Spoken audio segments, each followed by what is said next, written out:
Waalaikumsalam warahmatullahi wabarakatuh. Ustadz, mohon nasihat kepada kami yang istrinya ikut bekerja kantoran. Kadang ada rasa rezeki berkurang jika tidak ikut istri bekerja. Di sisi lain, khawatir anak hanya punya waktu sedikit dengan ibunya.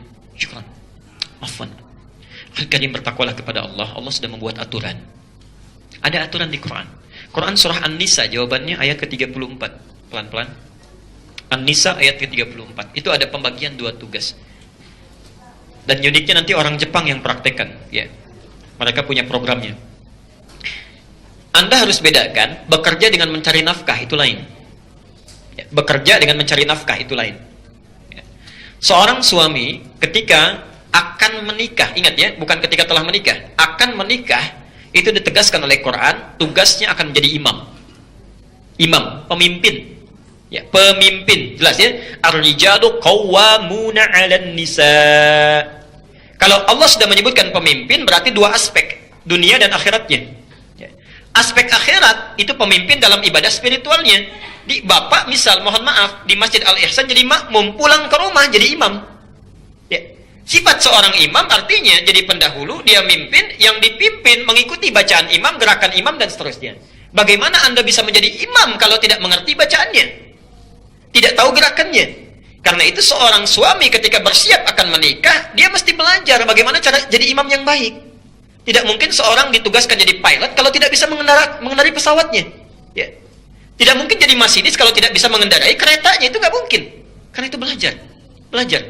Minimal perbaiki bacaan Qur'annya, perbaiki. Ya. Kan tidak menarik kalau ada ayah diperbaiki oleh anaknya yang 5 tahun. Ya, bertakwalah kepada Allah. Anak antum sudah bisa memperbaiki, antum sendiri nggak memperbaiki. Dan akan ditanya, kamu yang jadi imam kenapa tidak disempurnakan? Ya.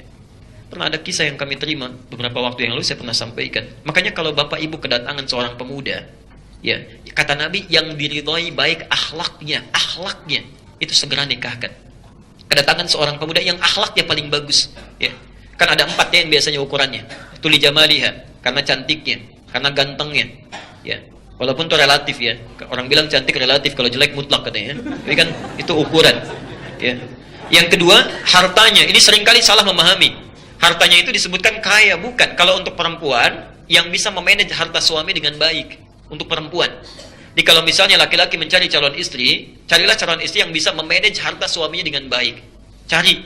Jangan melebihi kemampuan. Misal Anda kemampuan dapat 5 juta. Cari istri yang zakat mallnya aja, salonnya sudah 10 juta misal. Gak akan nyambung. Ya. Nah, tapi kalau laki-laki, termasuk juga perempuan nanti, ya, yang ketiga nasab. Ketiga nasab. Di satu, kecantikan, ya, keindahan. Yang kedua itu harta benda. Ketiga nasab, asal muasal, keturunan dari siapa dia, ditelusuri dari orang baik atau yang kurang baik, lingkungannya seperti apa, pendidikannya seperti apa untuk menyesuaikan. Tapi yang keempat, didiniha, karena agamanya, akhlaknya. Khusus untuk laki-laki, kalau ibu kedatangan seorang laki-laki, bapak, ternyata akhlaknya bagus, luar biasa, agamanya kuat, itu segera terima. Sayang kalau kehilangan. Taribat yada, Allah akan jamin beruntung dalam rumah tangganya. Ya. Tidak cukup dengan amin, cek dulu, lihat ya. Ada yang datang, lihat. Pernah ada seorang kiai kedatangan langsung 3 orang melamar. Saya dapat cerita itu kisah. Itu tahu diperebutkan, nah perempuannya cantik, baik, ditanya kan, Masya Allah. 3 datang, kamu siapa anak pertama? Saya Anas pak. Ya udah baca surat An-Nas katanya. Bacakan An-Nas, kemudian selesai, ya sudah cukup bagus. Kamu nak yang kedua? Saya Torik pak katanya. Ya udah baca surat At-Torik. As-samai wa at-tariq, selesaikan, baik, selesai. Yang ketiga belum ditanya udah pucat.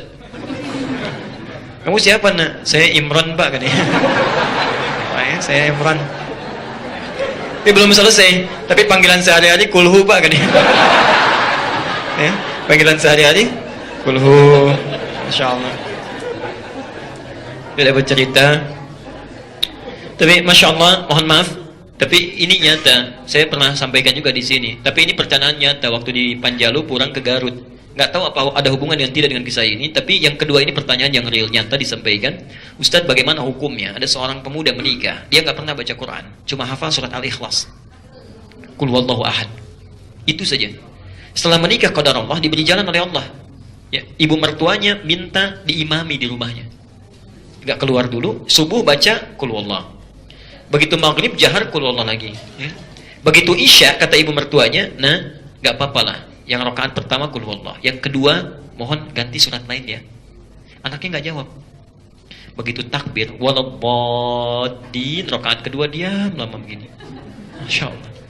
Ditunggu-tunggu, dikira berpikir cari ayat, ternyata itu berbelok begini. Mah, boleh nggak kul huwallah lagi? Kan?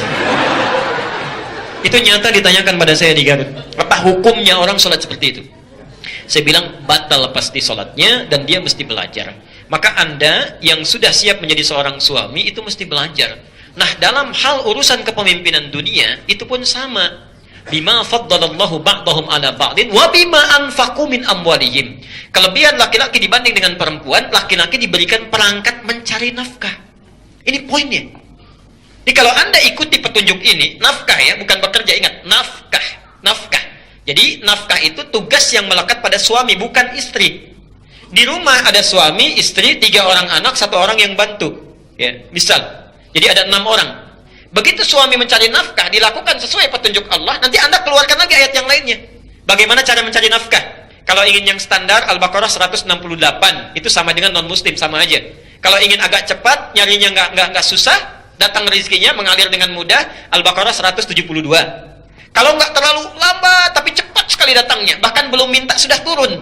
Baru gerak dikit aja. Itu Masya Allah, Al-A'raf 96. Ada turunannya. Ya. Tapi Anda yakinkan dulu, tugas cari nafkah itu saya. Siapkan, tunggangi ayat-ayatnya, keluarkan, Anda amalkan. Itu dijamin langsung. Rizki orang serumah diturunkan oleh Allah. Di tangan Anda para pria. Rizki orang satu rumah, 6-6-nya. Tapi kalau dibalik, yang istri yang mencari nafkah, bukan bekerja ya, istri yang mencari nafkah, maka jangan harap rizki orang serumah akan diturunkan pada istri. Tidak.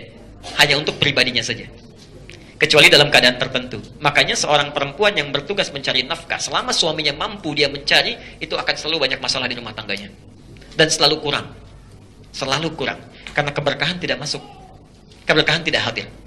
Nah, kalau suami sudah mencari nafkah, perempuan ada hobi bekerja, ada yang dagang, ya, macam-macam dan sebagainya, itu tidak dilarang. Cuma bahasa riwayatnya disebut kamu sulit nantinya. Capek, tugas terabaikan. Sebagian tanggung jawab yang harus melekat pada diri perempuan yang tidak bisa diselesaikan oleh laki-laki, maaf, tertunda, minimal terabaikan. Karena itu bagi perempuan-perempuan yang berniat untuk bekerja, misalnya, mohon maaf, maka pastikan tanggung jawab yang berada di rumah dan itu akan ditanya oleh Allah, itu sudah selesai. Sudah selesai. Pastikan itu. Ya. Tapi yakinkan pada diri kita, kalau pada saya silahkan ragu, tapi pada Allah jangan ragu. Saya punya keyakinan sampai hari ini, demi Allah saya katakan, sampai hari ini. Saya minta istri saya untuk di rumah mendidik anak, perhatikan, Masya Allah. Dan itu tidak mudah, tidak mudah. Ya. Tolong jaga, kemudian kita seimbangkan. Sudah, rezeki urusan Allah. Saya hanya bergerak, Allah yang akan berikan. Masya Allah. Apa yang terjadi? Alhamdulillah sampai hari ini selalu cukup. Tidak pernah kurang. Tidak pernah kurang. Yang paling menarik dan tidak susah, gitu. Tidak susah. Kita butuh sesuatu, Alhamdulillah Allah kirimkan. Ya, kita berikhtiar, tapi harus ada ikhtiar. Harus ada ikhtiar. Ya. Ada kemudahan Pak Bu. Biasanya kalau hukum Allah tidak diikuti, capek hidupnya. Ya. Di saran saya pada suami, yakinkan dengan potensi dirinya, kemudian keluarkan ayat-ayat mencari nafkah di Quran, tunggangi ayatnya. Begitu antum melakukan itu, nanti aku akan lihat ada perbedaan yang terjadi dalam hidup kita. Silakan rasakan bedanya, bedakan rasanya, dan pasti akan terasa bedanya.